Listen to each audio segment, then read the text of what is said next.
ndabaramukije abakozi ba Bishop TV nkaba nitwaze Imana na Sor Salom aka Lolilo bientôt ngiye kuri indirimbo yanje shasha ya Alikiba na Lolilo kuko mubizi Lolilo nakunda kuvuga ivy'abandi akunda kuvuga ivyiwe ego bo nakaye kamaro aramari Burundi kucereke umuziki akamaro ni kenshi novuga namenyesheje igihugu canje hanze cyane parce que nakoze ibiteramo ahantu atandukanye Bishop TV mwinjire mugire subscribe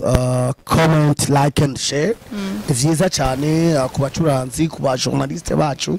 muduhe impanuro nimutinye mutubwire ivyo ngo tukosora kugira tube abandi bantu tutera imbere hanyuma cyo no babwira ko Shani like a morning star girl. Yeah, yeah, you shining like a morning star, girl. Yeah, you shining like a star when I see your face in the morning.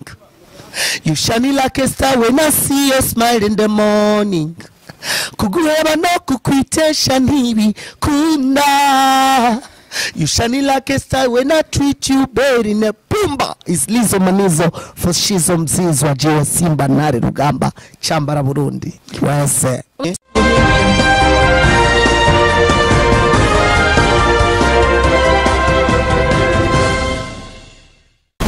Hello bakunzi wa Bishop TV ndabaramutse cyane munazi yuko iyo nje nk'abandije nyene ndabakunda cyane abandi bazana ibishasha. Okay, aha nayo sindije nyene kumwe n'umushitsi nawe sundi ngabigira. Ndabaramukije abakozi ba Bishop TV nkaba nitwaze Imana na Sor Salom aka Lolilo Simba Ntare Rugamba Chambara Burundi abandi umucuranzi mu Burundi nyene nguko mubizi hanyuma uno munsi ndaryoye cyane turi kumwe na Aline wa Bishop TV. Yes. Nibaze ko ikiganiro kiza kubaryohera cyane gose twebwe twama dutanga ibintu biryoshe cyane. Yes. Okay, Lolilo ndibaza besho baragukumbuye urashobora kubatishiriza ko akantu gatonya abantu bakumbuye kumva abakunzi ba Bishop TV bakumbuye kumva ijwi rya kandi. D'accord. J'ai découvert que j'avais tort. J'ai la conscience que tu es parti. Et dans mon cœur, je plie confort. Je ne peux pas faire ce que je t'ai promis. Yes, it's Lolilo Simba. Lolilo iyo ndirimbo urazi ko yaje iryohera abantu benshi waje bahinduye style. Abantu benshi batari bakumenyereye ko. Okay, ya Lolilo ku bantu tukumenyereye mu muziki nka jewe ndakuzi kuva kera ngira ngo sinzi nakuze numva ngo Lolilo mu muziki antuka uri umurambe mu muziki. Umurambe mu muziki wakuze umva Lolilo none gari tutabeshanye ufite imyaka ingahe gari imyaka none ko nkuzi imyaka myinshi nyene ni myinshi ukabukuze urumva je n'umusaza rero oya ndi umusaza turakura mugana mugoma mukurana tubwe hari gihe turakura ku myaka tuba urumva twakuranye rero ego Lolilo kuvutangwe kuririmba nakaye karusho baba barakuye mu muziki mu muziki naharosemwe ibintu byinshi cyane naharosemwo abana banje kwanza nico kintu nkunda cyane mu buzima parce que umuziki wawuje Lolilo n'umugore wiwe turagonga abana umugore wamurose kubw'umuziki mago parce que yari umufanzi wanje bwa mbere hanyuma après acuba umugore wanje après acaba mu aja wanje urumva ubunye n'umuaja yego urumva ni umuziki wa Maidinshi ego nta kindi kintu warakuyemo apare y'umugore ni byinshi cyane muziki urandira inzu urangurira imodoka no uri kuranyubakira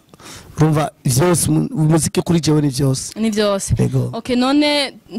ugerageje kuraba aho ugeze n'intambwe ugeze ko muziki nakahe bon nirihe banga wakoresheje mu kugira ngo gumuri hit cyangwa nyene namugezeho n'uyu muzi navuga ko sindaronga byinshi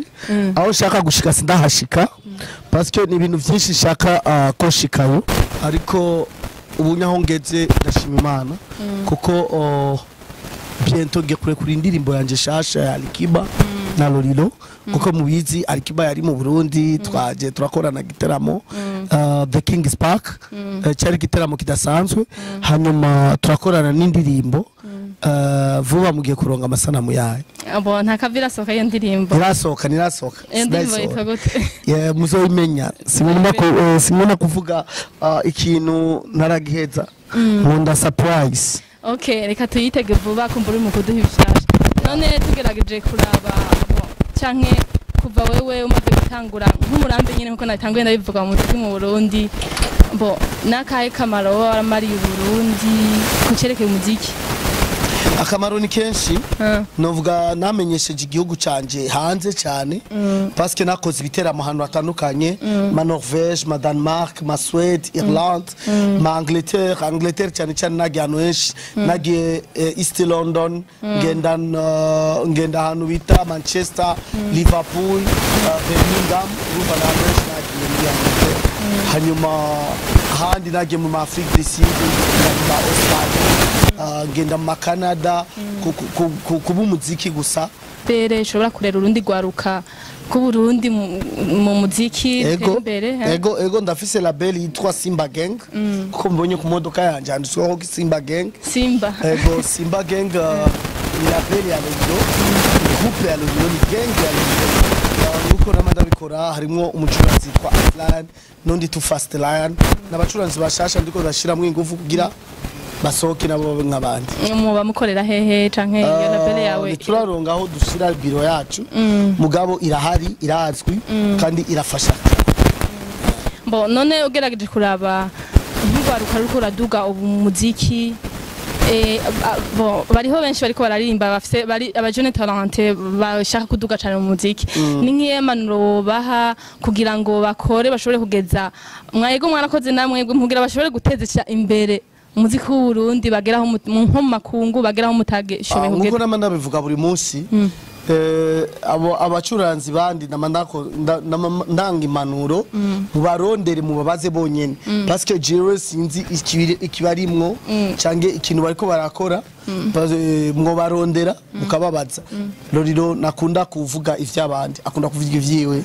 ego bo nasavye impanuro tekerera abajeune kugira ngo babe baduge umuziki w'Urundi bazogeze notanga impanuro parce que je suis pas avec eux nabwo bari mu genge yanje cange muri groupe yanje cange muri label yanje naco gituma sino bavugira kuri place yawe barondere mu babazi okay bon ntaco reka ivyo ngaho bari baravyumva ndibaza muga guhanura ni vyiza ariko ko nabo bashobora kutokora umuziki kugira ngo ama generation y'ubu yaragoye generation z'ubu ziragoye ushobora kubahanura ikinyu gasanga bagifashe nabi batangiye gutukana kandi ama generation y'ubu singa generation zacu twashira imbere kubaha abantu mugabo ubunye nakubaha buhari umwe wese abona ko ashoboye umwe wese abona ko ari umustar abona ko arenze kandi batarakora ikintu kuri jewe sino bahanura cyangwa sino bavugira à leur place ibaze ko mubarondera mubabaze mwonyene Oh yes bakunze ba Bishop TV ntbarambire cyane okay twari kumwe na Lolilo muramubona Simba Gang vega Simba Gang for life one team one dream Simba Gang for life bo Lolilo tekera bakunze ba Bishop TV ariko barakumviriza canke nabandi bose bazokumviriza sinzi tekere bwa mbere na mbere ndabashimiye kwanza kubona muri ko murakurikirana iki kiganiro kuri Bishop TV mwinjire mugire subscribe comment like and share vyiza cyane ku bacuranzi ku ba journaliste bacu muduhe impanuro nimutinye mutubwire ivyo ngo tukosora kugira tube abandi bantu tutera imbere hanyuma cyo no babwira ko shine like a morning star girl yeah you shining like a morning star, girl. Yeah, you shining like a star when I see your face in the morning. You shining like a star when I see your smile in the morning. Kuguheba no kukwitesha ntibi kunda. You shining like a star when I treat you better in a pumba. It's Lizo Manizo for Shizo Mzizwa Jewa Simba Nare Rugamba Chambara Burundi. Wese. Bakozi wa Bishop TV ntabibagira cyane Lolilo kandi mwibagira kugira subscribe share na comment kuma page yacu yaba ya Lolilo ya Bishop TV hama ntibarambira cyane mwari kumwe nanje Yarine ngira muranyibuka n'umukameramani wanje ntibagira Venicius hama muheza gigo turabakunda bye bye